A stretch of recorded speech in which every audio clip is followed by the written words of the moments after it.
श्लोकांपासून आपण सुरुवात करू. श्री महागणपतये नमः. गलत्तानगंडं मिलद्भृङ्गखण्डं चलच्चारुषुण्डं जगत्त्राणशौण्डं लसद्दन्तकाण्डं विपद्भङ्गचण्डं शिवप्रेमपिण्डं भजे वक्रतुण्डम्.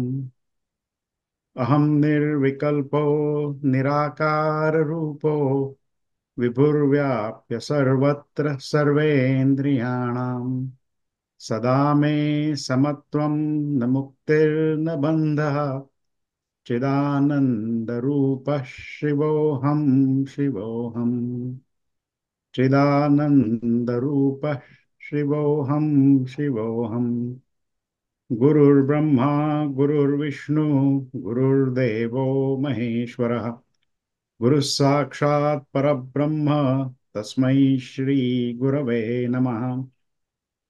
ब्रह्मानन्दं परमसुखदं केवलं ज्ञानमूर्तिं द्वन्द्वातीतं गगनसदृशं तत्त्वमस्यादिलक्ष्यम् एकं नित्यं विमलमचलं सर्वधी साक्षिभूतं भावातीतं त्रिगुणरहितं सद्गुरुं तं नमामि.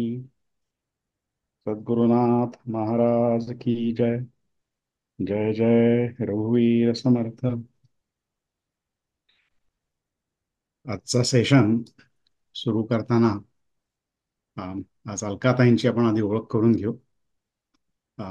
थोडक्यात सांगायचं झालं, एकच मिनिट हा. तर आत्ता जस्ट मी बाहेर नाही येतोय.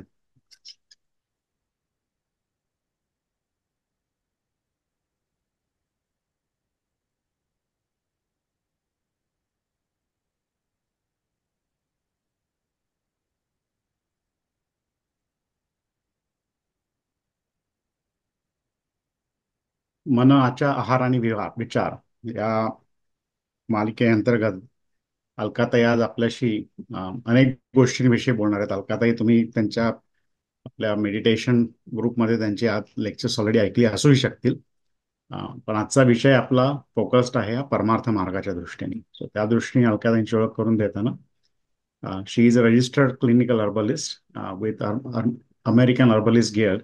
Is a board certified holistic nutritionist rather, registered as a professional member with credentials with National Association of Nutritional Professionals. She is trained in Ayurveda, um, nutrition and herbalism with body typing, Western and Chinese herbalism, and experience working with clients with hormonal imbalances, metabolic syndrome, and chronic inflammation and pain management, cardiovascular health as well. She is a former member of Medical Reserve Corps, MRC. She also serves as a guest faculty at International Integrative Educational Institute since May 2019. With that said, त्यांची website आहे junowellness.com/pages/अलका देशपांडे. आपण ती link आपण चॅटमध्ये नंतर पोस्टही करूयात. But with that said, अलकाताई नमस्कार आणि good to see you. You are a member of MRC. तुम्ही बहुतेक व्हर्जिनिया मधले असणार ना MRC मध्ये. That's right. Yeah. मी मेरीलँड MRCचा मेंबर आहे, त्यामुळे Oh, माहित okay. नव्हतं तुम्ही आहात ते.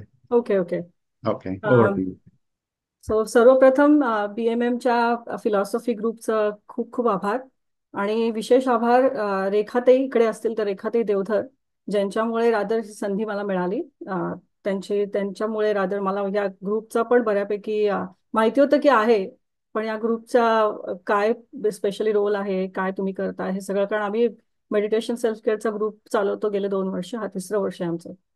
सो माझी थोडक्यात ओळख करून दिल्याबद्दल खूप खूप धन्यवाद. फक्त मला एक ज्या ठिकाणी मी प्रॅक्टिस करते तो basically that is the pharmacy, my doctors pharmacy म्हणून आहे. आणि माझा दुसरा background is in I both in both work in both background. So compounding फार्मसीमध्ये माझा दुसरा बॅकग्राऊंड आहे, which I work for both sides. So आजचा जो तुमचा विषय आहे, पहिली गोष्ट म्हणजे खूप तज्ज्ञ लोक या या प्लॅटफॉर्मवरती आहेत, तर मी माझ्याकडनं थोडं छोटासा प्रयत्न करणार आहे की जे काय मला माहिती आहे, जे काय माझ्या गुरूंकडनं शिकवलं गेलंय ते तुमच्या समोर मांडण्याचा प्रयत्न करणार आहे. सो होपफुली चूकभूल झाली तर मानून घ्या. तर बिफोर माझं प्रेझेंटेशन शेअर करते.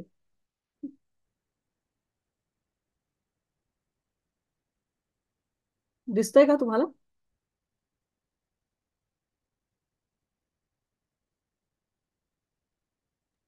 दिसतंय? ओके, हो परफेक्ट. हो दिसत. ओके, सो आजचा आपला विषय आहे mind, food and thoughts. So आणि ह्याचा ऍक्च्युली रादर आणि सांगितलं गेलं त्याप्रमाणे क्लिनिकल हर्बलिझम मध्ये तीनही सब्जेक्ट शिकवले जातात. Rather western herbalism, traditional Chinese medicine, western herbalism आणि आयुर्वेद.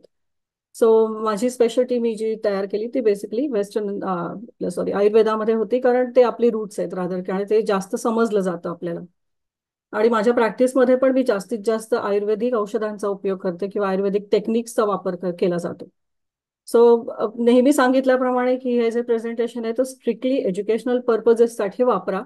काहीही डायटरी चेंजेस तुम्हाला करायचे असतील रादर, तर प्लीज तुमच्या प्रोव्हायडरशी बोला आधी, कारण त्यात बऱ्याचशा गोष्टी इन्व्हॉल्ड असतात. मी बऱ्याच काही असं रेमेडीज वगैरे असं काही सांगितलेलं नाही. जनरल प्रेझेंटेशन आहे की काय करावं, आहारात कसा बदल करावा, त्याबद्दल बोलणार आहोत आपण. सो पण तरी देखील काही चेंजेस करायचे असतील तर प्लीज तुमच्या डॉक्टरशी पहिल्यांदा बोला आणि त्याच्यानंतरच त्या गोष्टी ठरवा.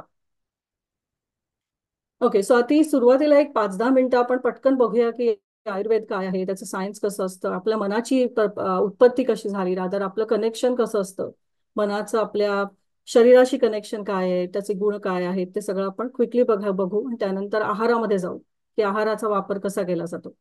सो आयुर्वेदाचा अर्थ काय, तर it's a science of life. आयुर आणि वेद असं दोन त्याला जर का आपण भाग पाडले त्याचे. सो आयुर म्हणजे आपलं आयुष्य किंवा आपलं लाईफ, आणि वेद म्हणजे सायन्स. सो आपल्या आयुष्याचा किंवा आपल्या लाईफचा अभ्यास जो केला जातो तेच त्या सायन्सची उत्पत्ती किंवा ते सायन्स म्हणजे आयुर्वेद. आता आयुर्वेदामध्ये आपण किंवा आपल्या रादर आपण सगळ्यांनाच हे माहिती आहे की आपल्या विश्वामध्ये 5 युनिव्हर्सल फोर्सेस आहेत.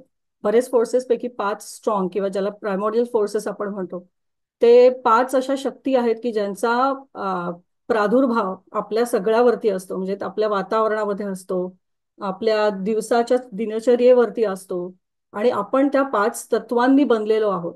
तर ती 5 तत्व कुठली, तर एअर म्हणजे आपली हवा किंवा वायू ज्याला म्हणतो, जल म्हणजे पाणी किंवा वॉटर, अग्नी म्हणजे फायर, नंतर स्पेस किंवा इथर म्हणजे ज्याला आकाश म्हटलं जातं, आणि पृथ्वी म्हणजे it's an earth element basically.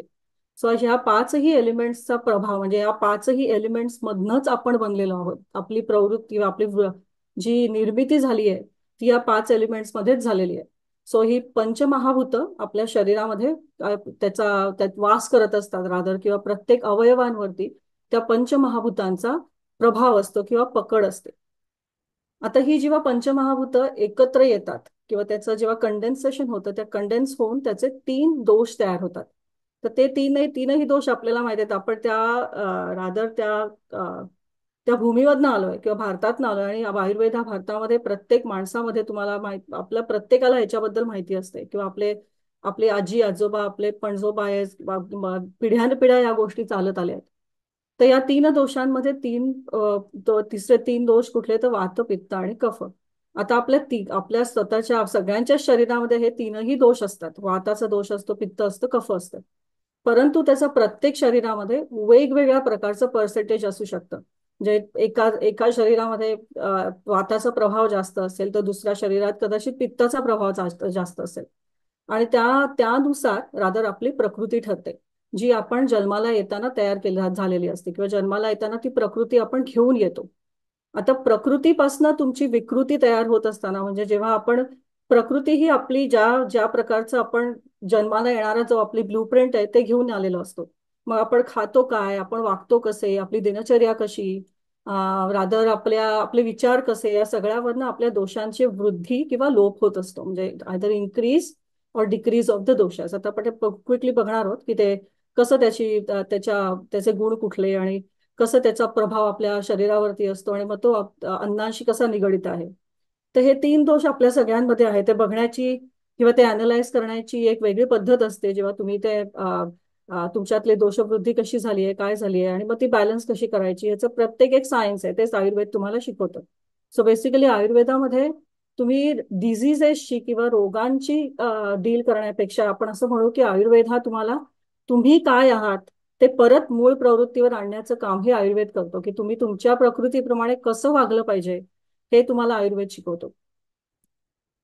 आता त्याचप्रमाणे जसं आपण दोष बघितले आपल्या शरीराचे फिजिकल दोष बघितले की तीन वात पित्त आणि कफ, तसंच आपल्या मनाचे म्हणजे आपल्या मनाचे मुख्य दोन दोष असतात, रजस आणि तमस किंवा राजसी किंवा तामसिक वृत्ती ज्याला आपण म्हणतो. आणि तिसरा जो दोष आहे सत्व, ज्याच्याबद्दल आज आपण जास्त बोलणार आहोत, तो सत्व जी आहे ती रादर एक सुप्रीम क्वालिटी म्हटली पाहिजे किंवा सुप्रीम क्वालिटी म्हटली जाते. ते का असं?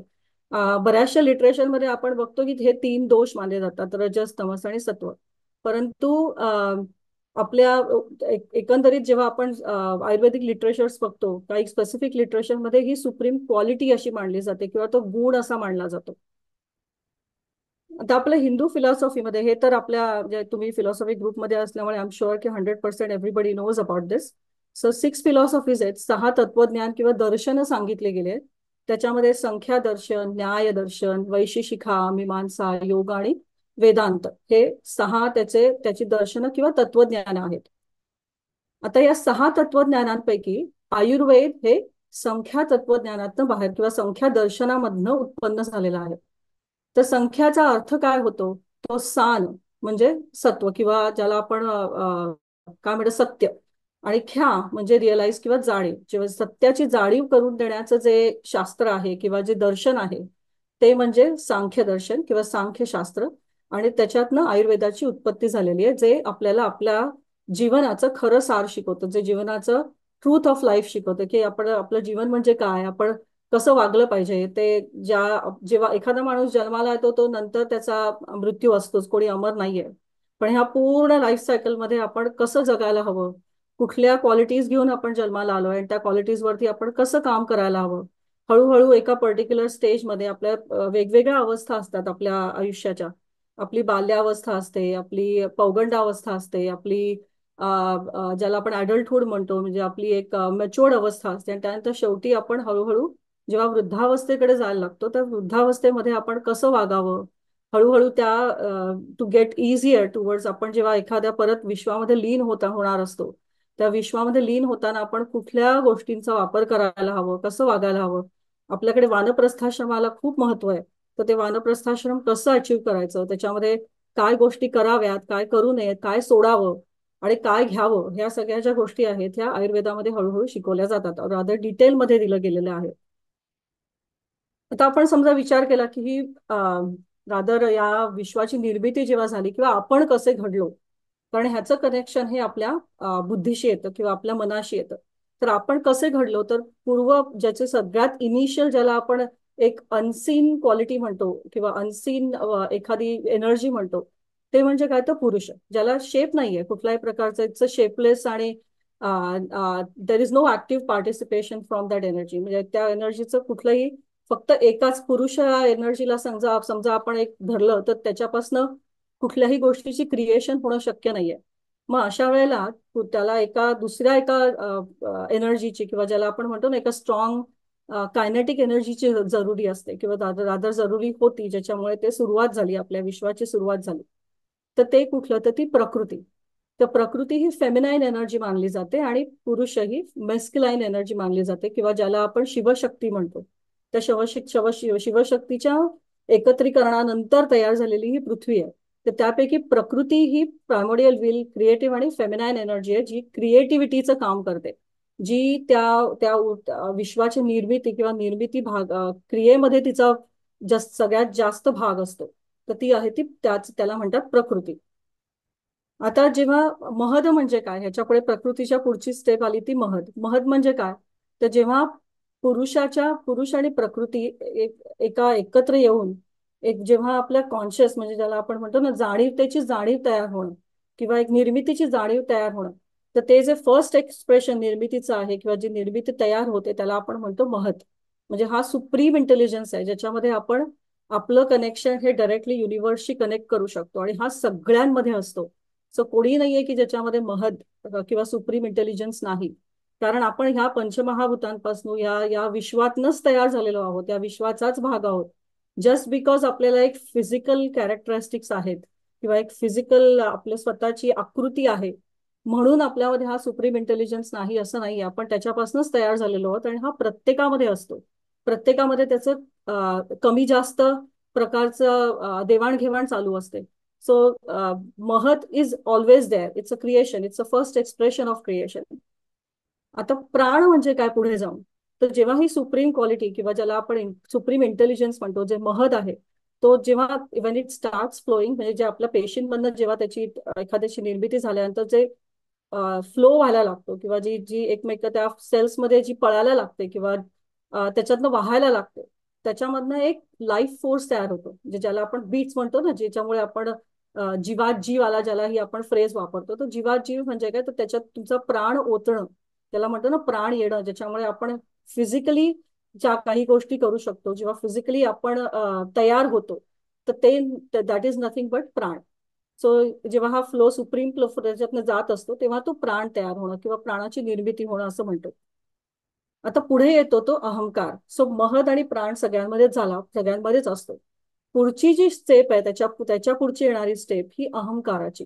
सो अहंकार म्हणजे काय, तो अहम आणि आकार, म्हणजे जेव्हा स्वतःचा मी पण जेव्हा तयार होतं, when there is a me, there is an ego, आणि दॅट कम्स फ्रॉम अहम. महत ही महतची पुढची स्टेप आहे, की मी कोण आहे, म्हणजे माझं स्वतःचं, मी अलका, माझं स्वतःचं अस्तित्व, किंवा एक्स वाय झी, त्या आपल्या ग्रुपमध्ये असलेले प्रत्येक जण याचं स्वतःचं एक वेगळं अस्तित्व, हे जे मी पण येतं त्याला म्हणतात अहंकार किंवा अहम आकार, किंवा ज्याला आपण म्हणतो सेल्फ इगो किंवा सेल्फ रिअलायझेशन, ज्याला म्हणतो ना, की मी कोण आहे मला माहिती आहे, किंवा मी कोण, दॅट इज समथिंग मी.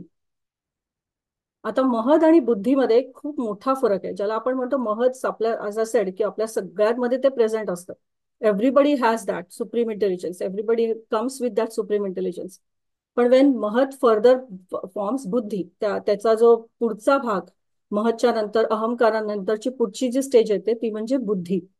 तो जो आहे तो इंडिव्हिज्युअल अवेअरनेस आहे, म्हणजे स्वतःची बुद्धी आहे, माझ्या स्वतःची, जो अहंकार जो स्वतःचा आहे, किंवा जो अहम आकार घेतलेला जो एक फिजिकल बॉडी आहे, त्याची स्वतःची येणारी इंडिव्हिज्युअल अवेअरनेस, त्याचा स्वतःचा येणारा इंडिव्हिज्युअल इंटेलेक्ट, किंवा त्याची रिझनिंग कपॅसिटी, की मी हे बरोबर आहे की हे चुकतंय, हे मी का करतोय, हे मला मी स्वतः डिसिजन घेतलेला आहे, मी केलेलं आहे, हे जे मी पण असतं, आणि त्याला येणारं रिझनिंग कपॅसिटी असते, त्याचा इंटेलेक्ट असतो, त्याचा अवेअरनेस असतो, तो इंडिव्हिज्युअल अवेअरनेस म्हणजे बुद्धी. सो मन आणि बुद्धीमध्ये हा वेगळा, म्हणजे हा मोठा फरक आहे, ज्याला आपण, किंवा महद आणि बुद्धीमधला हा मोठा फरक आहे, की महद हा युजली युनिव्हर्सल इंटेलिजन्स मध्ये मानला जातो, तर बुद्धी ही इंडिव्हिज्युअल असते. सो ह्याच्यामध्ये तर फरक त्या या स्लाइडवरती आपल्याला दिसतोय, की महद हा युनिव्हर्सल इंटेलिजन्स का अवेअरनेस आहे, जो आपल्या सगळ्यांमध्ये असतो, आणि बुद्धी ही इंडिव्हिज्युअल असते, जी आपण आपल्या जेनेटिक फॅक्टर्स असू दे, किंवा आपण आपला दोष काय आहे शरीराचा, फिजिकल दोष काय आहे, त्या सगळ्यांवरनं ती बुद्धी ठरते. तर अगदी साधं क्विक उदाहरण द्यायचं आपण, की हे कसं आपण डिस्टिंग्विश करू शकतो, किंवा हे कसं विभागू शकतो रादर. तर असं इमॅजिन करा, की आपल्या समोर आता मध्ये पावसाच्या दिवसामध्ये आपण पाहिलं, की युट्यूबवरती खूप बातम्या येत होत्या मध्ये, की किंवा रादर आत्ता एक मध्ये रिसेंटली पण झाली होती गोष्ट आपल्या एका ग्लेशियर पार्कमध्ये. एक तरुण मंडळी जेव्हा पिकनिकला गेली होती, त्याच्यामध्ये एका तरुणाचा पाय घसरून, किंवा रादर त्यांनी ज्या ठिकाणी जायला नको त्या ठिकाणी जाऊन रादर गेल्यामुळे पाय घसरून तो वाहून गेला. तर हे जर का उदाहरण आपण घ्यायचं झालं, तर जेव्हा आपण त्या ठिकाणी जातो, जेव्हा त्या युनिव्हर्समध्ये किंवा त्या युनिव्हर्सल एका पर्टिक्युलर प्लेसमध्ये जातो, किंवा त्या ठिकाणी जातो, आपल्याबरोबर 10 लोक आहेत, पण त्या 10 लोकांपैकी 10 लोकांनी जम्प तिकडे घेतली का, तर नाही घेतली. कारण तो समोरचा जो कॉन्सेप्ट आहे, की इथे पाणी वाहतंय, इथे हे हे कुठेतरी धोका आहे, किंवा हा युनिव्हर्सल फोर्स आहे ज्याच्याशी आपण खरं तर खेळायला नाही पाहिजे. तर हा जो विचार आहे तो आपल्यामधला महद आहे, तो आपल्याला सांगत असतो, की युनिव्हर्सल इंटेलिजन्स सांगतो, की इथे ना this is something which we should not be playing with, कारण हे आपल्या कपॅसिटीच्या बाहेर आहे. पण जेव्हा इंडिव्हिज्युअल इंटेलिजन्स त्याच्यावरती विचार करायला लागतो, किंवा ऍक्ट करायला लागतो, किंवा इंडिव्हिज्युअल अवेअरनेस त्याच्यावरती ऍक्ट करायला लागतो, तेव्हा अशा प्रकारची वृत्ती, किंवा अरे नाही मला जाऊन तिथे बघायचंय, मला तिथे उडी मारायची आहे, आणि मला पोहायचंय आणि बघायचंय की ते कसं आहे. सो तो माझा इंडिव्हिज्युअल इंटेलिजन्स आहे, तो माझा इंडिव्हिज्युअल अवेअरनेस आहे. कारण हे बाकीच्या 9 लोकांनी केलेलं नाहीये, पण हा एका माणसाने मात्र केलेलं असतं. सो ही जी आहे, सो दिस जस्ट टू तात्पर्य काय सांगायचं, तर हे इंडिव्हिज्युअलिस्टिक किंवा स्वतःच्या किंवा स्वत्वाने आलेला जो गुण असतो, त्याला आपण आदर बुद्धी असं म्हणू शकतो, आणि जी वैश्विक असते ती महत, किंवा तो इंटेलिजन्स इज महत. आता आपल्या मनाच्या तीन क्वालिटीज आहेत.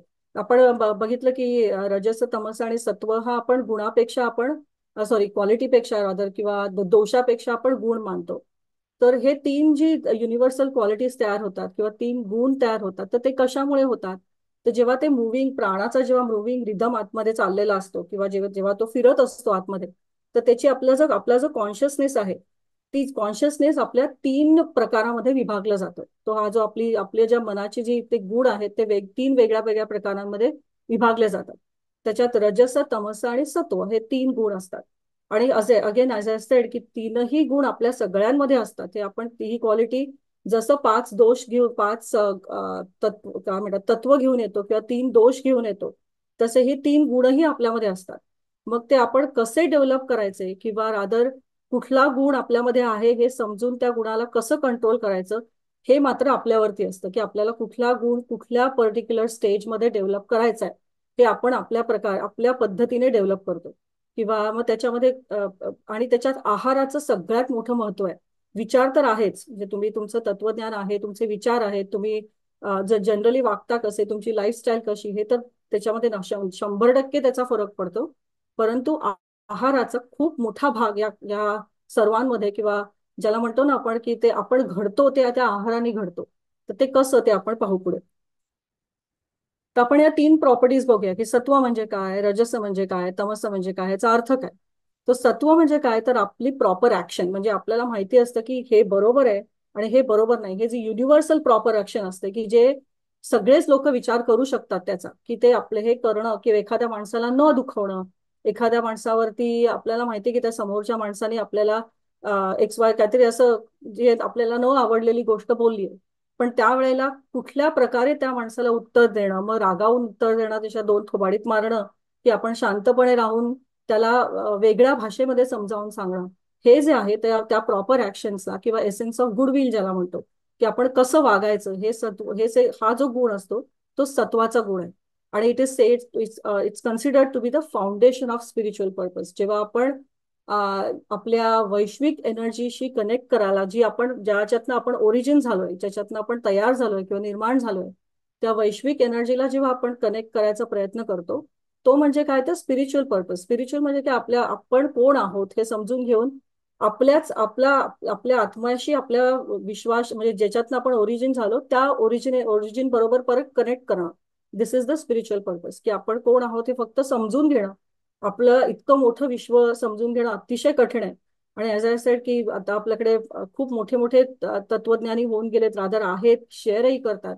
परंतु आपल्यामध्ये निदान त्याच्यातला अगदी काही अंश जरी आला की आपण एक बेसिक गोष्टी दिवसातनं करणं किंवा कसं वागणं किंवा काय केल्यामुळे आपण हळूहळू त्या सगळ्या गोष्टींपासून हे शरीर सोडून आपण परत त्या तत्वामध्ये विलीन होऊ शकतो, तर ह्याच्यासाठी काही स्टेप्स घ्यायच्या असतात अहेड ऑफ टाइम.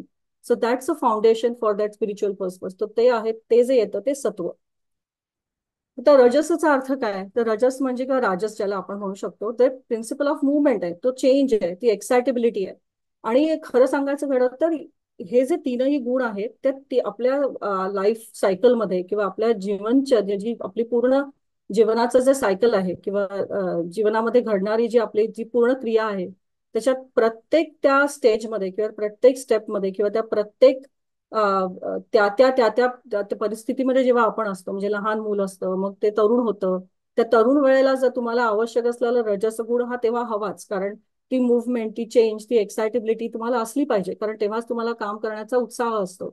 त्याच्यामुळे हे तीन गुण एकत्र असणं आवश्यकच असतं. त्या माणसामध्ये हे तीन गुण म्हणजे त्या गुणाची आवश्यकता असतेच. फक्त ते कमी जास्त आणि कसे करायचे आणि कुठे वापरायचे हे कळायला हवं. ती जर का एक्साइटमेंट नसेल, ते प्रिन्सिपल ऑफ मुवमेंट नसेल, चेंज अडॉप्ट करण्याची शक्ती नसेल, तर तो माणूस काहीच करू शकत नाही. म्हणजे तुम्ही एका ठिकाणी शांत बसून राहाल, तुम्ही you don't have that ability, go getting ability ज्याला म्हणतो, ज्या वयामध्ये असायला हवी, त्या पर्टिक्युलर तरुण वयामध्ये आपण त्या गोष्टी अचीव्ह करू शकतो. तर ते करण्याचं जे काम असतं, ती रजस वृत्ती असते, ती आपल्याला त्या वयामध्ये असणं आवश्यकच आहे, ते असायलाच हवं. तिसरा जो गुण आहे तो आपण तमस गुण किंवा तामसी गुण ज्याला आपण म्हणतो ते. सो तमस म्हणजे काय, तर इनर्शिया, तो डार्कनेस आहे. त्याच्यामध्ये थोडं कन्फ्युजन ज्याला म्हणतो आपण, थोडासा लथार्जिकनेस ज्याला आपण म्हणतो ते. तर आता हा इनर्शिया असणं का आवश्यक असतं, तर जेव्हा दिवसाचं सायकल सुरू होतं, तर दिवसाच्या सायकलमध्ये सुरुवातीला आपण सकाळी जेव्हा उठतो, त्यावेळेला तुम्ही सात्विक गुणांची सुरुवात करता, तुम्ही मेडिटेशन आणि करून दिवसाची सुरुवात करत असता, की आता मला दिवसाची सुरुवात करायची. मग त्याच्यानंतर रजस गुण स्विच ऑफ करतो, तिथे स्विच ऑन करतो रादर, की मला आता माझं I have to be active throughout the day. मला ही सगळी ऍक्टिव्हिटी पूर्णपणे अचीव्ह करायचे.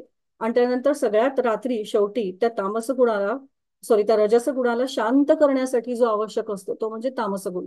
तो तामस गुण नसेल तर तुम्हाला रात्रीची झोप झोप येणं कठीण आहे.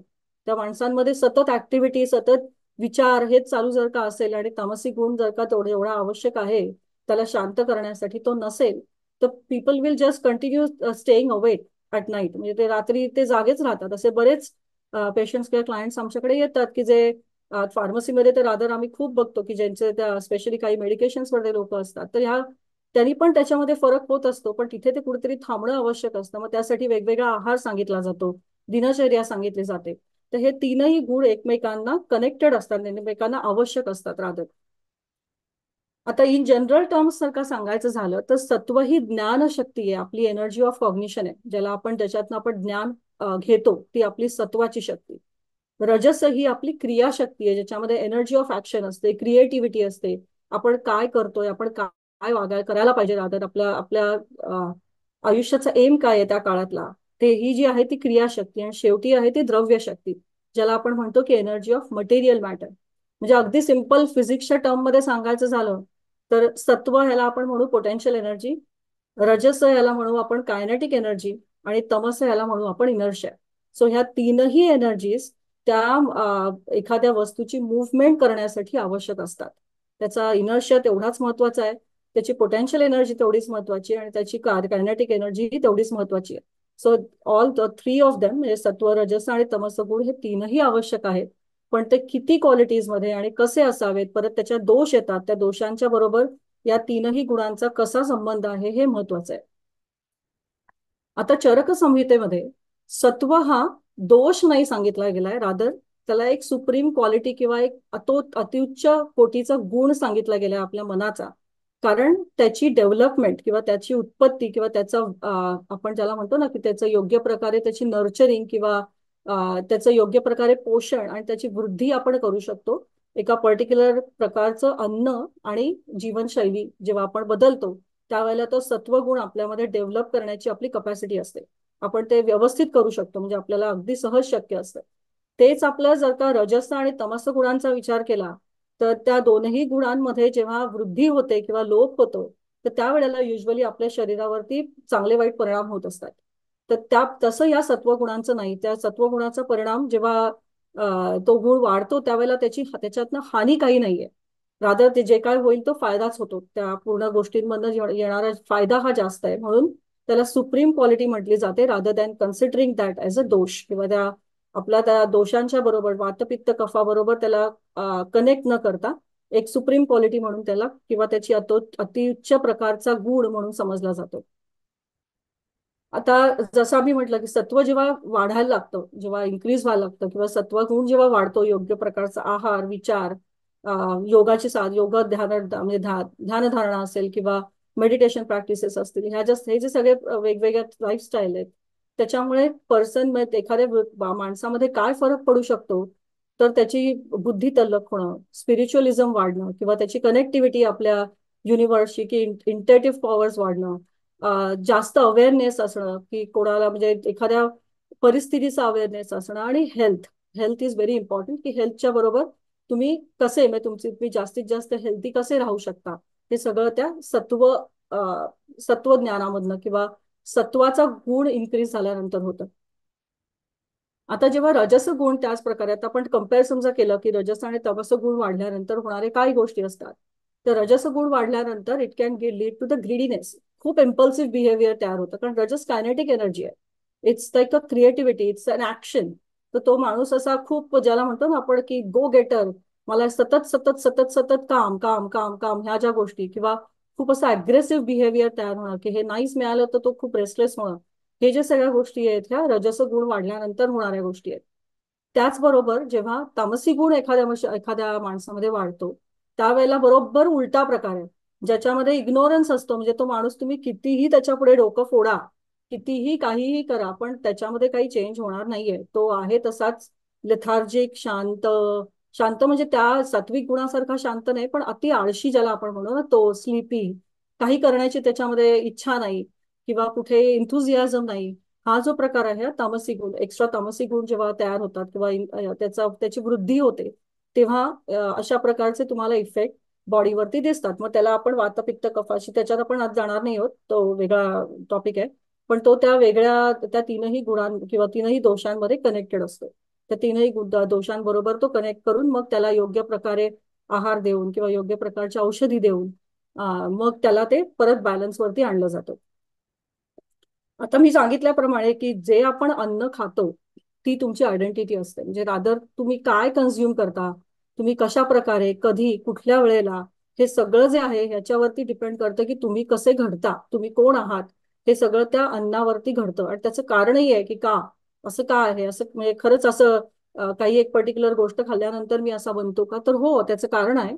आणि त्याचं कारण असं की आपली पूर्ण जी सिस्टीम आहे, आता आपण बघितलं ते पंचमहाभूतांचा प्रभाव आपल्या शरीरावरती पाहिला आपण. पंचमहाभूत आपल्यामध्ये आहेत. प्रत्येक शरीराचा अवयवावरती रादर पंचमहाभूतांचा वेगवेगळा प्रभाव असतो.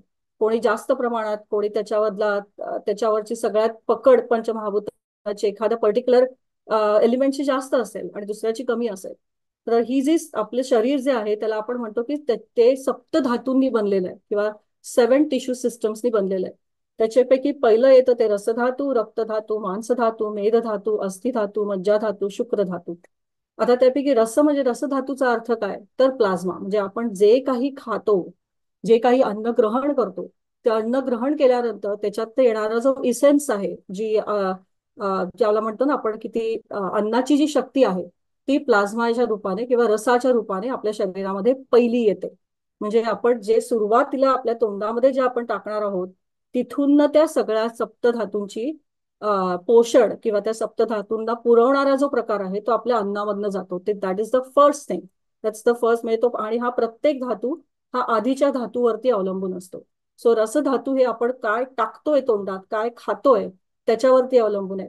त्याच्यानंतर पुढे येतो ते रक्तधातू, जे तुम्ही म्हणजे तुमचा जो रस तयार झालाय त्याच्यावरनं पुढे जाऊन तुमचं रक्त कसं बिल्ड होणार आहे किंवा रादर तुमचं ब्लड कसं पौष्टिक म्हणजे किंवा किंवा कशा प्रकारे तयार होणार आहे. म्हणून आपण म्हणतो ना की बऱ्याच वेळा, अरे माझं आयर्न कमी झालंय रक्तातलं, तर मी काय खातो, खजूर खातो मी किंवा चणे खातो, असे जे प्रकार आहेत ते का तर ते पहिल्या रसाच्या नंतर येणारं पहिलं जे आहे ते रक्त. त्या रक्तामधनं पुढचं पोषण होतं ते आपल्या मांसधातूंना किंवा ज्याला आपण मसल्स म्हणतो. त्याच्या पुढचं पोषण केलं जातं ते आपल्या फॅट्स किंवा मेदधातूला.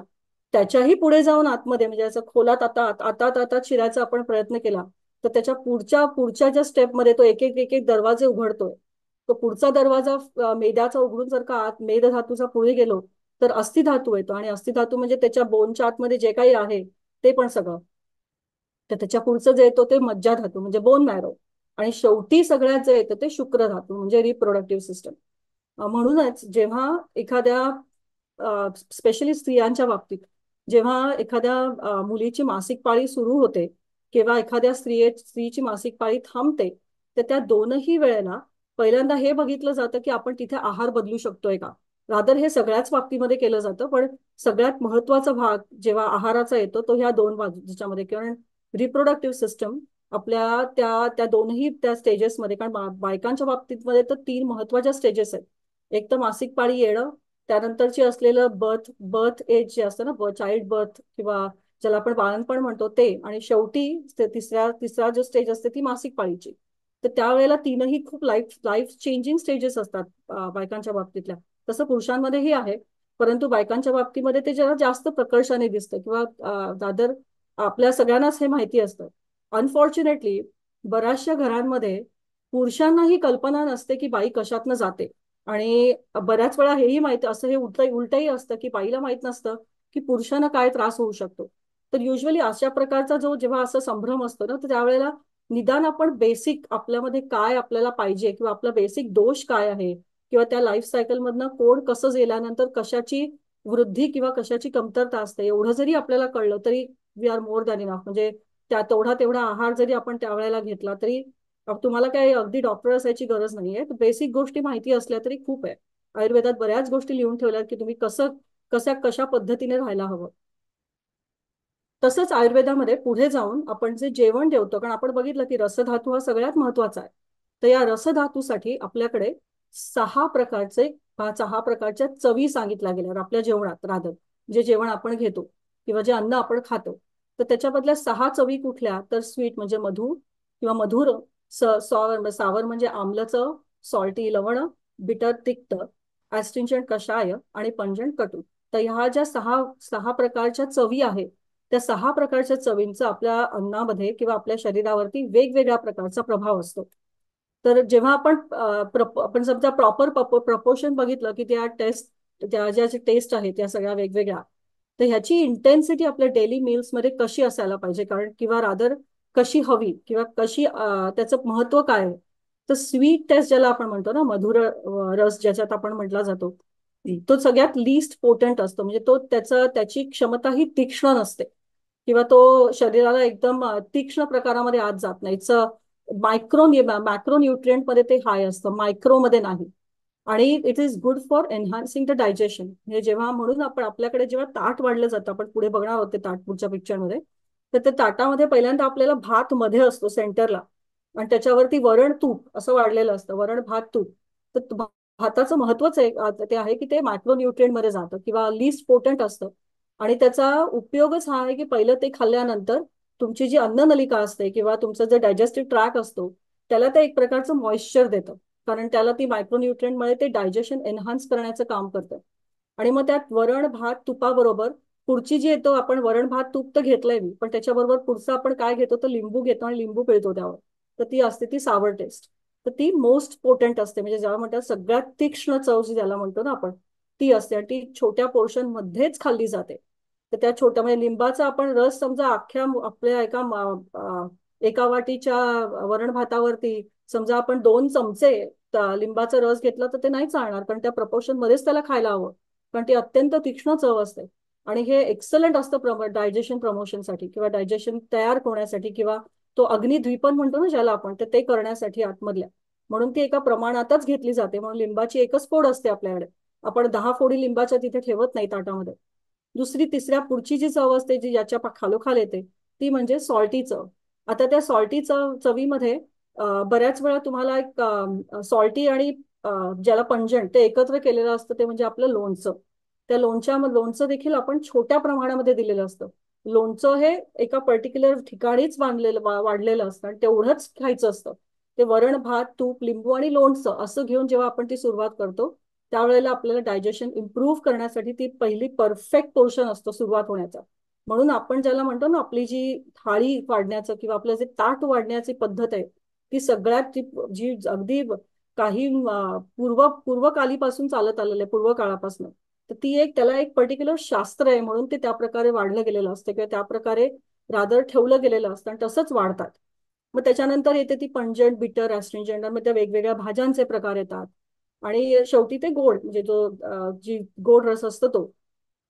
आणि त्याच्यातलं सगळ्यात शेवटची जी चव असते ती ऍस्ट्रिंजंट चव म्हणजे काय, तर ताक. म्हणजे सगळं सुरुवात आता अग्नी तर तुम्ही पेटवला, डायजेशन सुरू झालंय तुमचं, सगळं खाताय. आता या डायजेशनला नंतर कुठेतरी सील करायला पाहिजे ना, हे थांबवायला पाहिजे सगळं कुठेतरी. मग ती शेवटची चव कुठली येते, तर ती ताकाची किंवा ऍस्ट्रिंजंट चव. म्हणजे जसं आपण अग्निद्वीपन झाल्यानंतर शेवटी त्याला शांत करण्यासाठी बऱ्याच वेळा राख किंवा माती टाकली जाते, त्यांनी ते शांत होतं. तर ती ती भुरभुरीत माती जी असते, जी कोरडी असते, ऍस्ट्रिंजंट असते, ती त्याचा इकडे जर का कंपॅरिझन करायला गेलं तर ते आपलं आहे ताक. पातळ ताक ज्याला आपण म्हणतो, दही ताक, जे काय प्रकार असतील, ताक सगळ्यात उत्तम. कारण त्याच्यामध्ये आपण थोडेसे हिंग आणि त्या गोष्टी घालून त्याला अजूनही लिटल बिट ऍस्ट्रिंजंट करू शकतो. सो अशा प्रकारचे जी वाढण्याची पद्धत आहे, त्या प्रत्येक चवीचं तसं तसं तसं महत्व दिलं गेलेलं आहे. आता इथे आपण त्या पानाचं महत्व, आता हे खूप आयडियली बांधलेलं चित्र नाहीये, परंतु मी साधारण तुम्हाला कल्पना देण्यासाठी म्हणून दिस इज व्हॉट आय फाउंड. तर ह्याच्यामध्ये मध्ये आपण बघितलं की मध्ये भात वाढलेला आहे, त्याच्यानंतर ग्रेन दुसरं म्हणजे पोळी वाढलेली आहे, भात त्याच्याबरोबर एक पापड आहे, तो पापड खारट आणि कोरड्या भागामध्ये जातो, खारट पदार्थांमध्ये जातो. त्याचबरोबर एक सॅलड दिसतंय तिकडे, थोड्या छोट्या प्रमाणामध्ये कोशिंबीर, म्हणजे सॅलड कमी आहे. आता इथे लोणचं मिसिंग आहे, पण त्याच्याऐवजी पापड आहे. आणि सगळ्या ज्या भाज्या आहेत त्या सगळ्या तुम्हाला उजव्या हाताला बांधलेल्या आहेत. आणि जी कमी खाण्याचे प्रकार आहेत, म्हणजे लोणचं पापड आणि जी कोशिंबीर असते ती मधल्या भागात आणि जे गोड पदार्थ असतात आणि शेवटी ताक हे डाव्या भागामध्ये बांधलेलं असतं किंवा मांडलेलं असतं. तर त्याचं अजून एक कारण असंही आहे की उजव्या हाताचा जो असतो, म्हणजे बहुतेक सगळेजण उजव्या हाताने खातो, त्याच्यामुळे पहिलं जे भाताचा जो पहिली मूठ तयार होईल तो इझिली आपण उजव्या साईडला पटकन खाणं जास्त शक्य आहे. त्याच्यामुळे उजव्या हाताचे जे पदार्थ असतात ते पटापट संपले जातात, कारण आणि खरं खायला हवेत. आणि डाव्या बाजूचा जो प्रकार आहे, जो ज्याला म्हणतो ना आपण की वाम बाजूचा जो प्रकार आहे, तो कमी खायचा असतो, तो कमी भागामध्येच असतो. आणि तो शेवटी सगळ्यात तो तेवढ्याच आकारामध्ये किंवा तेवढ्याच मेजरमेंटमध्ये प्रपोर्शनमध्ये मांडला किंवा पोर्शन मध्ये दिलेला असतो. तर हे असं आपल्या प्रकारचं आयडियल ज्याला आपण म्हणतो ना थाळी, ही आयडियल थाळी आपल्याकडे पहिल्यापासून ह्याची पद्धत आहे. तर त्याला नुसतंच आपण सणासुदीला आपण असं करतो, त्याचं कारण आहे, त्याच्या पाठीमागे काहीतरी गोष्टी सांगितल्या गेल्या आहेत. आता सात्विक आहार म्हणजे काय एक्झॅक्टली? आपण म्हणतो खूप ठिकाणी आपण वाचतो, अरे मी सत्व डाएट केलं, मी हे केलं, पण म्हणजे काय काय करता तुम्ही? सो सात्विक आहार म्हणजे काय, तर जो सिम्पल आहे, जो अगदी साधा आहे, ज्याला सगळ्यात कमीत कमी प्रोसेसिंग लागतं आणि जे तुमच्या तुमच्या पचन, आणि मी परत त्याच्यावर एम्फसाइज करते की तुमच्या पर्टिक्युलर डायजेशनसाठी इझी आहे. आता मी वन आय एम सेईंग तुमच्या डायजेशनसाठी, याचा अर्थ असा होतो की फर्स्ट ऑफ ऑल तुम्ही कोण आहात, तुम्ही कुठल्या पर्टिक्युलर प्रकृतीमध्ये बसता, त्या पर्टिक्युलर प्रकृतीनुसार त्या त्या प्रकारचं जेवण त्या त्या प्रकारे त्या त्या वेळेला हे तुम्हाला जेव्हा ते तुमच्या तुमच्या पचनशक्तीवरती इझी असेल, त्याचा अर्थ म्हणजे सात्विक आहार. एक कॉमन पद्धत आहे ती म्हणजे सिंपल आणि लिस्ट प्रोसेस, म्हणजे त्याच्यामध्ये प्रोसेसिंग अजिबातच नसतं, खूपच कमी प्रोसेसिंग, अगदी हलक्या प्रकारे कुक केलेलं असतं किंवा अगदी सिंपल प्रकारे ज्याच्यात 10 मसाले आणि तडके आणि असे काही प्रकार नसतात खूप. तर हा जो आहार असतो तो सात्विक आहार. तर त्याचं महत्व काय आपण बघितलं की त्याचं it improve your energy, it improve your calmness, state of mind change होते आपली. तर ह्या सगळ्याचा उपयोग या सात्विक आहाराशी असतो. अजय, तर सगळ्यात चांगलं उदाहरण आहे, जर तुम्ही आयुर्वेदिक सेंटर्समध्ये वगैरे जरी गेलात ना, तरी तुम्हाला हे या आहाराचं जास्तीत जास्त महत्व तिकडे आहे. कारण खिचडी जी आपल्याकडे केली जाते आपल्या सगळ्या महाराष्ट्रीयन घरांमध्ये, रादर ऑल ओव्हर इंडियामध्ये वेगवेगळ्या प्रकारे वेगवेगळ्या टाईपमध्ये खिचडी होते. एकच तो पदार्थ पण वेगवेगळी नावं. तर बेसिक खिचडी काय असते, तर नुसतं मूग डाळ आणि आपले तांदूळ, जे एक प्रकारचे ग्रेन, ते एकत्र करून त्याला अगदी कमी मंद आचेवरती त्याला शिजवून, कारण मूग डाळ ही खूप पटकन शिजणारी असते, त्याला जास्त त्याचं प्रोटीन्स खूप लाईटर साईडला असतात. तर ती त्या एखाद्या आजारी माणसासाठी देखील पचायला अतिशय हलकी असते. म्हणून आयुर्वेदिक खिचडीमध्ये शक्यतो तुम्हाला 10 गोष्टी वेगवेगळ्या दिसणार नाही किंवा पर्टिक्युलर. आणि खिचडी बनवण्याची देखील प्रत्येक कॉन्स्टिट्यूशन साठी एक वेगळी पद्धत आहे.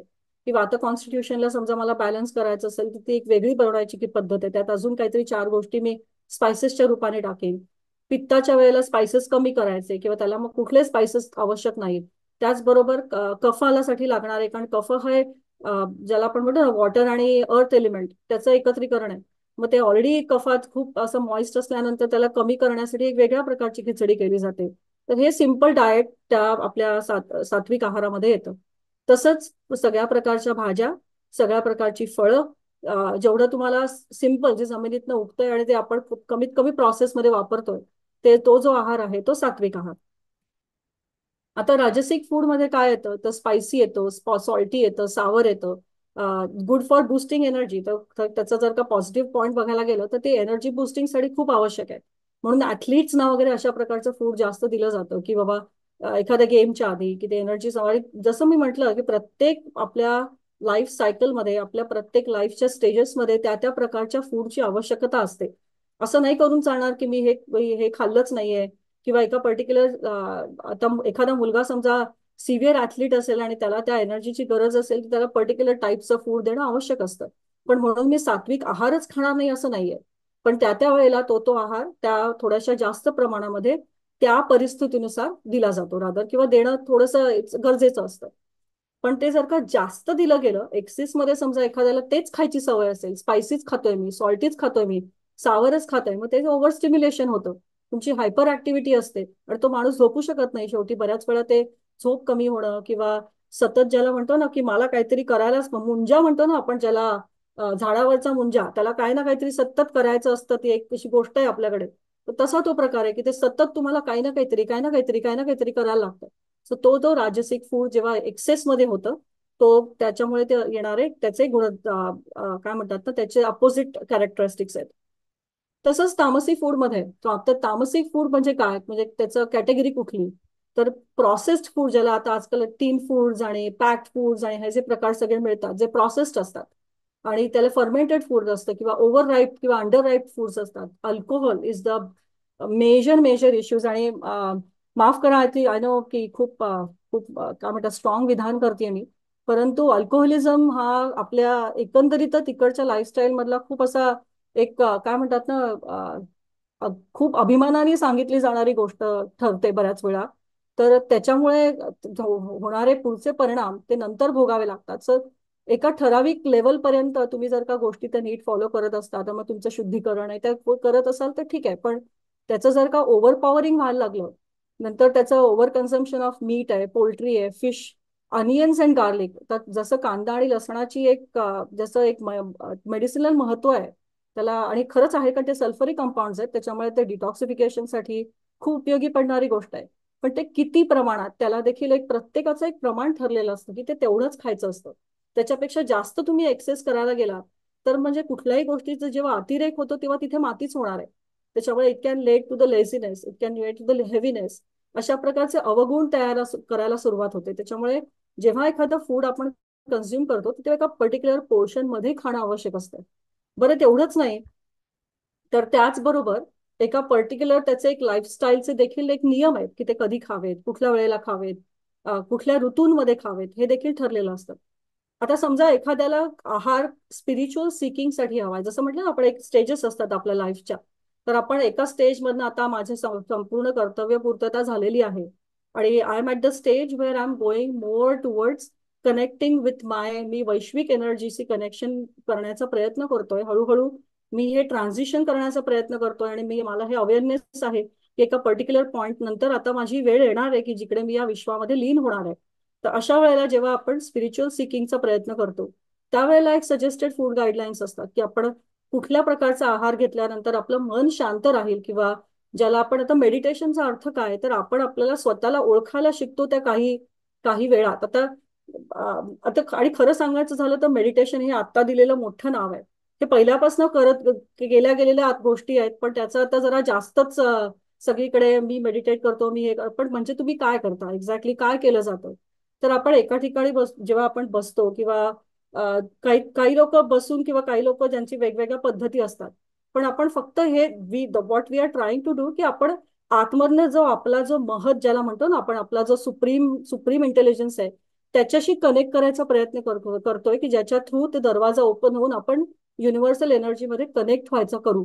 आणि ते इतक्या कमी सेकंदासाठी असतं, इतक्या कमी नॅनो सेकंदासाठी ती गोष्ट असते की त्याच्यासाठी आपल्याला प्रचंड परिश्रम करावे लागतात. कधीतरी एकदम पटकन तो एका ग्लान्समध्ये दिसतो, तर एका कधीतरी काही काही वेळेला तासन तास तरी तुम्ही बसलात तरी तो एक एक जे त्याला म्हणतो ना स्पार्क, तो पटकन दिसणं कठीण असतं. मग त्याच्यासाठी काही नियम पाळावे लागतात. जसं ऑलिम्पिकमध्ये परफॉर्म करण्यासाठी या जे ऍथलीट्स असतात त्यांना अथक परिश्रम करावे लागतात तेव्हा तो तो परफॉर्मन्स करू शकतात. तसंच जेव्हा अशा प्रकारच्या गोष्टीकडे जेव्हा आपण या अध्यात्माच्या मार्गावरती जाण्याचा प्रयत्न करत असतो त्यावेळेला त्या स्पिरिच्युअल सिकिंगसाठी काही आहाराचे देखील नियम आहेत, काही फूड गाईडलाईन्स आहेत. त्याच्यामधलं सगळ्यात महत्वाचं गाईडलाईन म्हणजे शक्यतो शाकाहारी आहार करावा किंवा शाकाहारी व्हावं. त्याचं कारण असं आहे की एक तर ते फॅट कंपॅरिझन मध्ये कमी असतं नॉनव्हेजच्या कंपॅरिझन मध्ये, किंवा मांसाहारी आहाराच्या कंपॅरिझन मध्ये त्याचं फॅट कंटेंट कमी असतं. त्याच्यामध्ये सोर्स ऑफ फायबर जास्त असल्यामुळे तुमची जी कोलन क्लीम आहे, तुमची जी 5 तत्व आहेत किंवा त्या डिटॉक्सिफिकेशनच्या जे सिस्टम्स आहेत नॅचरल, त्याच्यामध्ये तुमचं कोलन म्हणजे जे खाताय ते अनवॉन्टेड गोष्ट बाहेर पण टाकायला हवी. ती जर का टाकली जात नसेल तर ती साठवून साठवून साठवून पुढे त्याच्याबरोबर येणाऱ्या व्याधी असतात. तर ते होऊ नये म्हणून तो फायबरचा जो सोर्स आहे तो व्हेजिटेरियन फूडमध्ये बऱ्यापैकी जास्त आहे. आणि त्याचबरोबर मोर सात्विक इन नेचर, म्हणजे अनप्रोसेस्ड किंवा लिस्ट प्रोसेस्ड सीझनल भाज्या, सीझनल फळं, त्या वेळेला खाणं, किंवा कुठल्या पर्टिक्युलर तुम्हाला सूट होणारं खाणं, ह्या ज्या गोष्टी आहेत त्या सात्विक नेचरकडे, म्हणजे सात्विक नेचरचा आहार त्या स्पिरिच्युअल सिकर्सना जास्त काय म्हणतात ना, ज्याला जास्त फायदेशीर ठरतो. आता आपण विपश्यना वगैरे तुम्हाला माहिती असेल तर बरेच लोक त्या ह्याच्यामध्ये जातात. माझी बहीण स्वतः त्याच्यामध्ये आहे. तर ती by profession she is a clinical psychologist, ती एक हॉस्पिटलसाठी काम करते, पण ती वर्षातनं 6 महिन्यातनं एकदा तो त्या विपश्यनाला गेले 12-13 वर्ष ती करते त्याच्यामध्ये. त्याच्यामध्ये देखील काम करते. तर हा जे त्या आणि त्या काळामध्ये मग तुम्हाला एका प्रकारचं जेवण दिलं जातं किंवा आहार दिला जातो का तर आपलं चित्त त्या आहारामध्ये अडकून बसू नये किंवा आपल्या वृत्ती वाढू नयेत, राजसी आणि तमसी वृत्ती वाढू नये म्हणून त्या प्रकारचा आहार दिला जातो. आणि सगळ्यात महत्वाची गोष्ट की ती ईट सीझनल, कारण ह्या सीझन्सचा आपल्या मनावरती आणि आपल्या शरीरावरती खूप मोठा इम्पॅक्ट असतो. तुम्ही जर का एखादा अगदी साधं एक्झाम्पल द्यायचं तर तुम्ही जर का एखादं कलिंगड किंवा खूप उष्ण पदार्थ या कलिंगड समजा तुम्हाला खायचं असेल तर ते कुठल्या ह्याच्यामध्ये तर बाहेर जेव्हा खूप बाहेर थंड असेल, सॉरी गरम असेल म्हणजे पित्ताचं वातावरण असेल तर त्यावेळेला ते नेचरमधनं आपोआप आलेलं असतं, तर त्यावेळेला ती फळं येतात. त्याचं कारणच ते असतं की ते आपल्या निसर्गाला माहिती असतं की हे काय तयार व्हायला पाहिजे या काळासाठी, की ते त्याचं बॅलन्स साधण्यासाठी ती ती फळं तो निसर्ग तयार करत असतो. पण तेच समजा आपण थंडीच्या दिवसामध्ये खाण्याचा प्रयत्न केला, तेच समजा आपण पावसाळ्याच्या दिवसात खाण्याचा प्रयत्न केला तर तुमचा कफवृद्धी होणारच, तुम्हाला त्याचा त्रास होतो, ऑक्युलर प्रेशर्स वाढायला लागतात. तो हे जे प्रकार आहेत ते या सीझन्सचा आपल्या मनावरती आणि शरीरावरती तेवढाच इम्पॅक्ट असतो. आपला युजली आपल्यासाठी जो वसंत ऋतू असतो तो खूप आल्हाददायक असतो, कारण त्याच्यातनं नवीन गोष्टी निर्माण होत असतात. त्यामुळे त्याचं फूड देखील आपल्याकडे तसंच असतं. पन्ह, आंबेडाळ हे जे प्रकार असतात हे सगळे त्यावेळेला सुरू होतात. पण जसजसं आपण ट्रान्झिशन मध्ये जायला लागतो, जसजसं आपण फॉल किंवा आपल्या शिशिर ऋतूकडे येतो त्यावेळेला हळूहळू हळूहळू त्या मनावरची मळप वाढायला लागते. स्पेशली आपण जिओग्राफिकली कुठल्या प्रदेशामध्ये राहतोय, जे आपण इंडियामध्ये डाएट फॉलो केलं तेच आपण डाएट इथे फॉलो करायचं का, परत इकडचं येणारी फळं कुठली, हे सगळं म्हणजे मला तरी वाटतं रादर प्रत्येक ह्याच्यामध्ये थोडंसं कॉन्फ्लिक्ट असू शकेल. पण ज्या ठिकाणी आपण राहतोय त्या ठिकाणची लोकल फळं खाणं, त्या ठिकाणची लोकल फूड खाणं, जे पिकतंय इकडे की जे आपलं, आणि ऑफकोर्स आपण आपल्या मातीतनं आलोय त्याच्यामुळे तो ती भाज्या आणि ती फळं आता सगळंच मिळायला लागलं इकडे. पण त्या त्या सीझन मध्ये ती फळं खाणं किंवा त्या त्या सीझन मध्ये ते अन्न खाणं किंवा भाज्या खाणं हे खूप इम्पॉर्टंट आहे, कारण ते तुमच्या माइंड आणि बॉडी दोघांनाही बॅलन्स करतात. आता मांसाहाराचं बघायला गेलात तर त्याच्यामध्ये गुड प्रोटीन्स, व्हायटमिन्स सगळंच असतं. ते स्ट्रेंथ मसल्स वगैरे सगळं बिल्ड करतात. ज्यांना वेट गेनची आवश्यकता असते त्यांच्यासाठी मांसाहार उत्तम आहे. आपण त्याचा प्रॉब्लेम काय आहे की त्याच्यामुळे राजसिक आणि तामसिक क्वालिटीज इन्क्रीज होतात. त्या दोन्हीही क्वालिटीजच्या एक्सेस प्रमाणामध्ये समजा मांसाहार झाला तर त्याचा परिणाम शरीरावरती होऊ शकतो. आता अष्टांग हृदयामध्ये म्हणजे वांगभटाने लिहिलं 6व्या सेंचुरीमध्ये, आणि त्याच्यातलं सूत्रस्थाना 5व्या सूत्रस्थानातला 13व्या चॅप्टर मधला हा 14वा वर्स आहे की जेव्हा त्याचे एक नियम आहेत खाण्याचे, जेव्हा आपण एकत्र बसतो तेव्हा कसं खायचं, तर जेव्हा भूक लागते तेव्हाच खावं. पहिलं भूक आणि तहान याच्यातला समज पाहिजे आपल्याला की आपल्याला भूक लागली आहे का आपल्याला तहान लागली. So eat only when you are hungry. ज्या वेळेला तुम्हाला भूक नसेल तर त्यावेळेला खाण्याची गरज नाही. Do not it Wien you can't. नंतर तिसरी गोष्ट म्हणजे ह्याच्यामध्ये त्याच्यामध्ये लिस्ट करायला मी विसरले, रादर प्रकृतीप्रमाणे खा. जस्ट बिकॉज कोणीतरी एक जण खूप खूप वेगळा आहार तुमच्यापेक्षा घेतोय तर तेच तुम्ही फॉलो करायचा प्रयत्न करू नका. जे तुमच्या प्रकृतीला आवश्यक असेल, कदाचित तुमच्या प्रकृतीला एकच वेळचं खाणं सूट होत आहे पण तेच दुसऱ्या प्रकृतीला कदाचित 3 वेळाच्या खाण्याची आवश्यकता आहे. बरं, तुम्ही तुमच्यामध्ये असलेले कुठली वृद्धी आहे, कुठल्या दोषांची वृद्धी आहे, त्यानुसार देखील आहाराचं महत्व येतं. तर हे जे गाईडलाईन्स आहेत हे खूप जनरल गाईडलाईन्स आहेत, कन्सिडरिंग द फॅक्ट की हा माणूस सदृढ आहे किंवा ही व्यक्ती सदृढ आहे.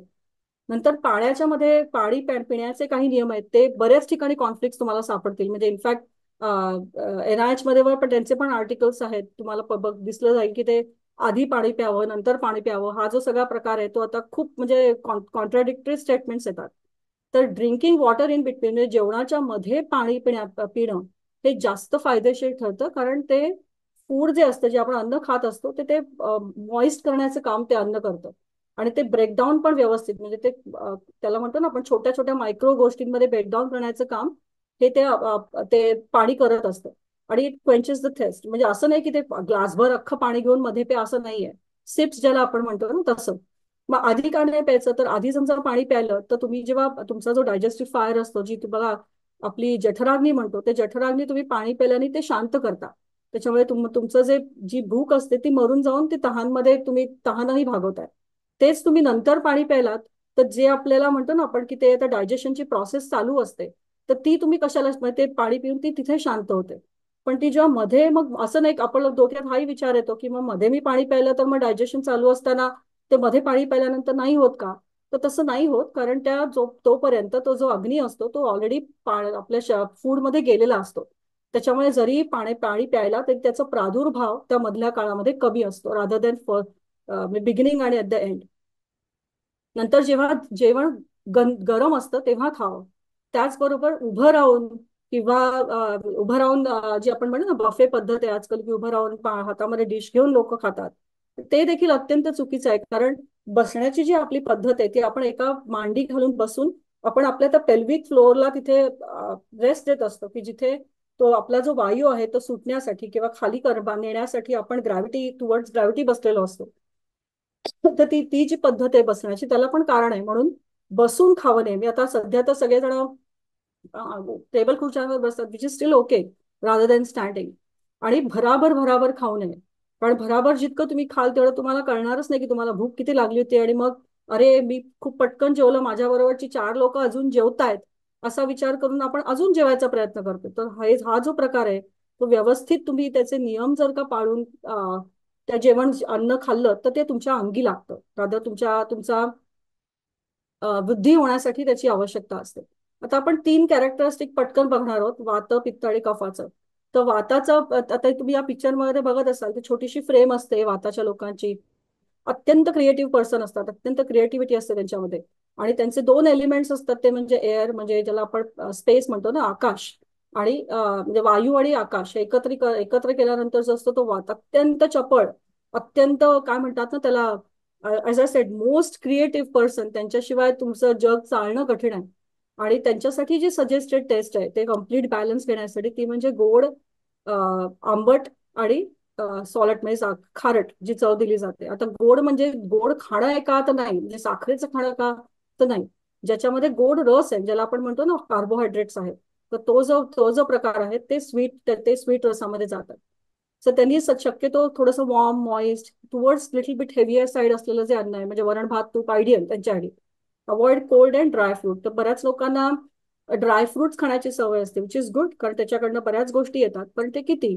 तर या वाताच्या लोकांनी समजा एक्सेसिव्ह प्रमाणामध्ये ड्राय पदार्थ खाल्ले तर त्यांचं स्वतःच ऑलरेडी कॅरेक्टरिस्टिक्स थोडंसं ड्रायर साईडला असल्यामुळे, कोल्डर साईडला किंवा कूलर साईडला असल्यामुळे त्याच्यामुळे अजून वातवृद्धी होऊ शकते. आणि मग कॉन्स्टिपेशनचा त्रास होणं किंवा हाडं दुखणं आणि आमं तयार होणं, हे जे प्रकार सगळे असतात, म्हणजे कॉन्स्टिपेशन झालं की आमं तयार होणार आणि मग ते सगळं त्या सांध्यांमध्ये जाऊन त्याचे त्रास सुरू होतात.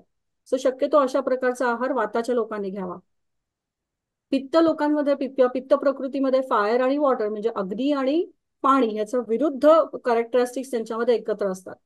तर ते म्हणजे अत्यंत गो गेटर्स लोक, म्हणजे सगळ्यात बेस्ट मॅनेजमेंट पीपल ज्याला म्हणू शकतो ना आपण. त्यांना माहिती असतं की टार्गेट गोष्टी कशा करायच्या आणि टार्गेटेडच बोलणार, ते पॉइंट टू पॉइंटच बोलणार.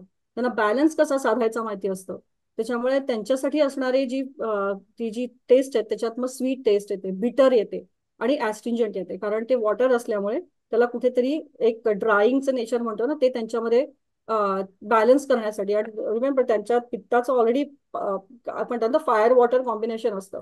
तर या लोकांनी तर डाएटमध्ये शक्यतो थंड, ड्राय आणि हेवी पदार्थ घ्यावेत, परंतु शक्यतो हॉट, खूप ज्याला पाणी असलेले पदार्थ आणि लाईट पदार्थ खूप जास्त खाऊ नयेत.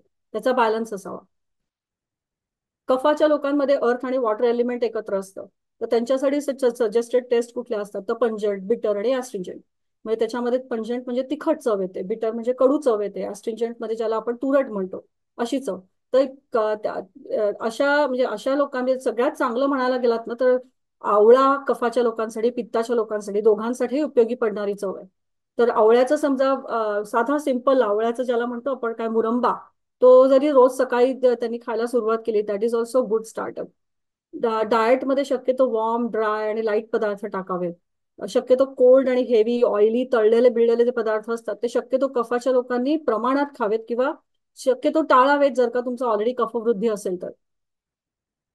आता सगळ्यात शेवटचं जे येतं, जे आपल्याला मेंटल आणि स्पिरिच्युअल ऍक्टिव्हिटीजकडे किंवा अध्यात्मामध्ये किंवा वैश्विक रूपामध्ये विलीन करण्यासाठी उपयोगी पडणारी सगळ्यात शेवटची गोष्ट म्हणजे, आणि बेस्ट सोशल ऍक्टिव्हिटीज. कारण आपण खाणं झालं, आपलं विचार झाले, सगळं झालं, पण शेवटी आपण ज्या समाजामध्ये वावरतो किंवा ज्या आजूबाजूच्या लोकांमध्ये वापरतो त्याचे पण एक नियम आहेत, त्याचे पण एक स्पिरिच्युअल हेल्थसाठीच्या काही गोष्टी ज्या उपयोगी पडू शकतात.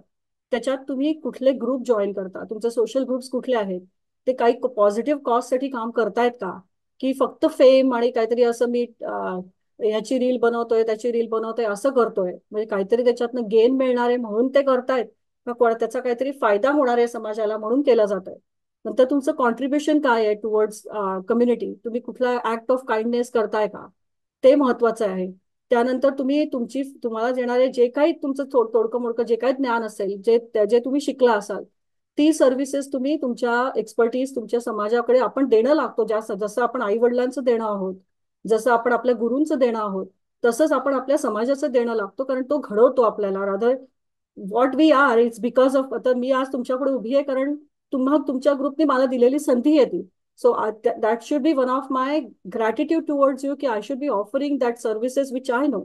मी एक्सपर्ट आहे का नाही, आय डोंट कन्सिडर दॅट.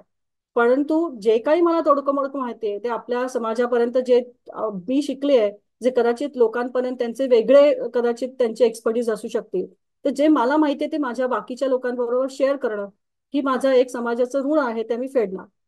चौथं जे असतं ते स्प्रेड काइंडनेस. तुम्ही जे करता, जे तुम्ही जसे वागता, तेच तुमच्यामध्ये रिबाउंड परत येत असतं. त्याच्यामुळे what you give always comes back to you. त्याच्यामुळे जे काय कराल, आणि ही अध्यात्माची खूप मोठी किल्ली आहे, की ज्याप्रमाणे तुम्ही दुसऱ्यांची वागताय तीच रिॲक्शन तुम्हाला समोरच्याकडनं येणार. कारण जो माणूस आहे ज्याच्याबरोबर तुम्ही बोलताय किंवा ज्या माणसाशी तुम्ही डील करताय, त्याची बुद्धी त्याचं इंटेलेक्ट तुम्ही कंट्रोल करू शकत नाही, किंवा त्याच्या ऍक्शन्स वरती तुमचा कंट्रोल नाहीये. परंतु तुमचा कंट्रोल तुमच्या ऍक्शन्स वरती आहे. तुमची महत आणि तुमची बुद्धी याच्यापैकी कोण जिंकतंय हे तुमच्यावर अवलंबून आहे, की तुम्ही कशावरती कुठला विचार कसा करताय हे तुमच्यावर अवलंबून आहे.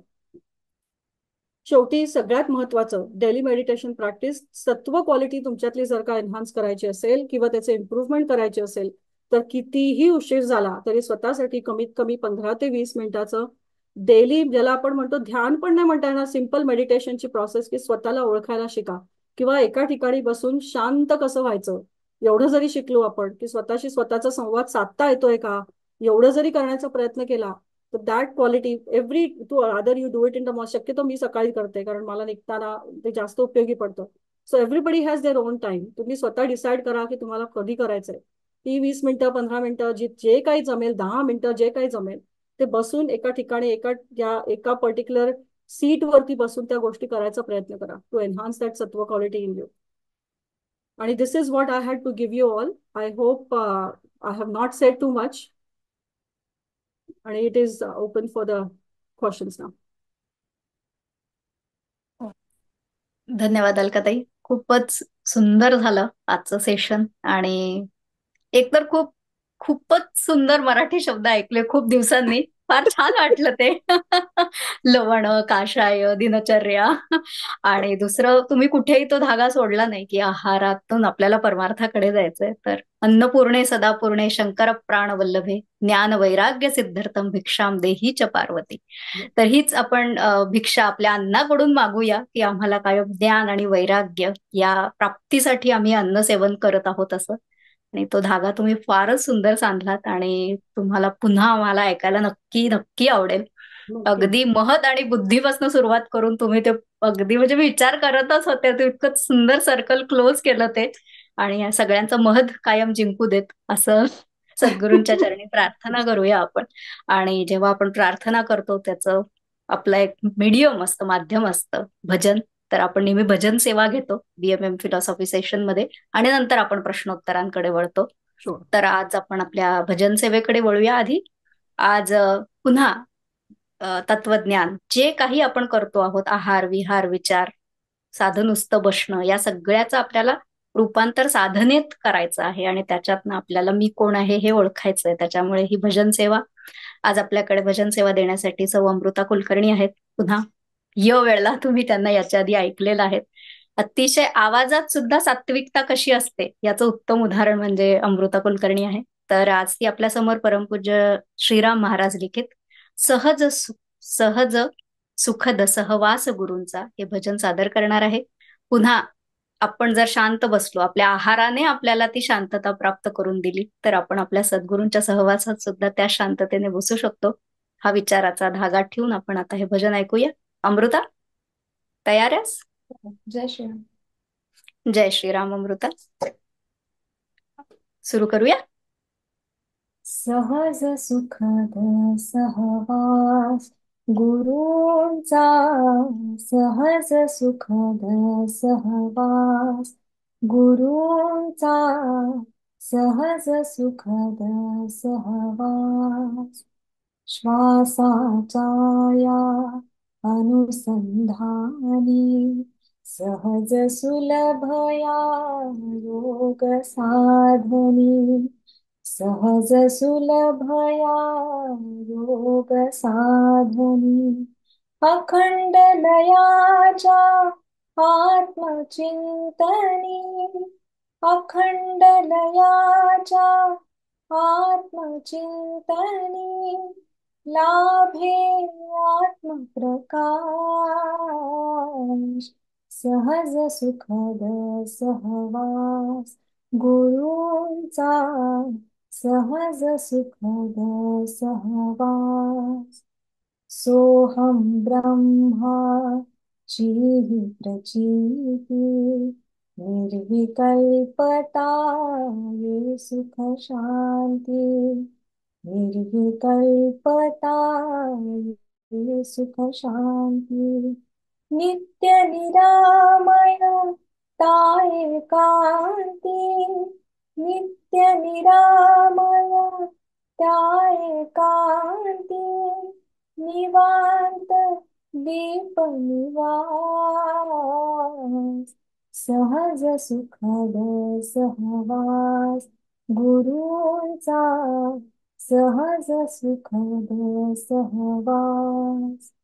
आत्मीयतेच्या प्रेम स्पंदनी, आत्म्याच्या या प्रकाश किरणी, आत्म्याच्या या प्रकाश किरणी. आत्मैक्याच्या योग धारणी, आत्मैक्याच्या योग धारणी.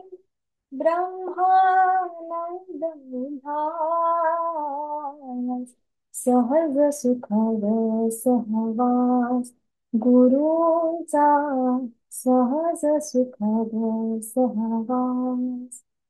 गुरु भक्तीचा प्रेम योग हा, गुरु भक्ताला सहज साध्य हा, गुरु भक्ताला सहज साध्य हा. गुरुपुत्रांचा समसंगम हा, गुरुपुत्रांचा समसंगम हा.